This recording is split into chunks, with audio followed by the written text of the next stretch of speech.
Good morning. Welcome back to 5 Minutes in the Word. I hope this Monday finds you rested and at peace. We are in Proverbs Chapter 18.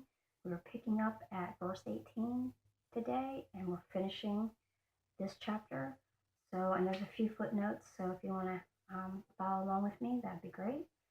We'll start chapter 18. Casting lots can end arguments and settle disputes between powerful opponents. It's harder to make amends with an offended friend than to capture a fortified city. Arguments separate friends like a gate locked with iron bars. Words satisfy the soul as food satisfies the stomach. The right words on a person's lips brings satisfaction. Those who love to talk will experience the consequences, for the tongue can kill or nourish life. The man who finds a wife finds treasure and receives favor from the Lord. The poor plead for mercy, the rich answer with insults. There are friends who destroy each other, but real friends stick closer than a brother. So there's like 3 footnotes for verse 22, 23, and 24. For verse 22, it says, this verse states that it is good to be married. Today's emphasis on individual freedom is misguided.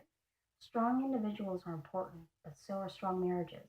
God created marriage for our enjoyment, and He pronounced it good. This is one of many passages in the Bible that show marriage as a joyful and good creation of God. And it gives you some verses, some other books and verses. Genesis chapter 2, verses 21 through 25. Proverbs chapter 5, 15 through 19. John chapter 2, 1 through 11. So if you want to go back, you just rewind, go back and hear what those are again. You can look them up and read them, and I'll do that too this afternoon. For verse 23, the footnote says, this verse does not condone insulting the poor. It is simply recording an unfortunate fact of life. It is wrong for rich people to treat the less fortunate with contempt and arrogance, and God will judge such actions severely. So it references Proverbs 14, verse 31. So there's some correlation there. You can go back and read that again.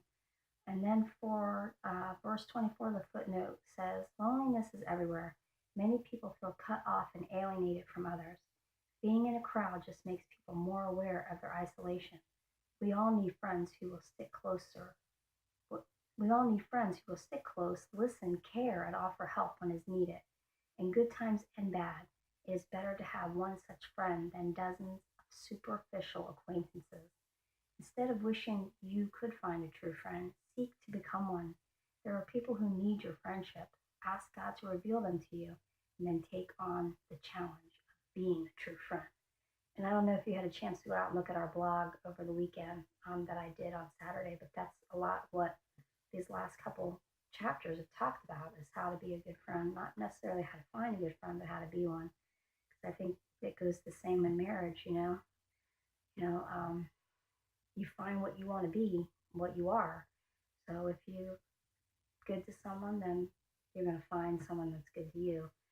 Hopefully that's the way it should be anyway. So these last few verses talked about quite a few different things, all mixed into one, which can be a little confusing, but it basically just comes down to the people that we have in our life.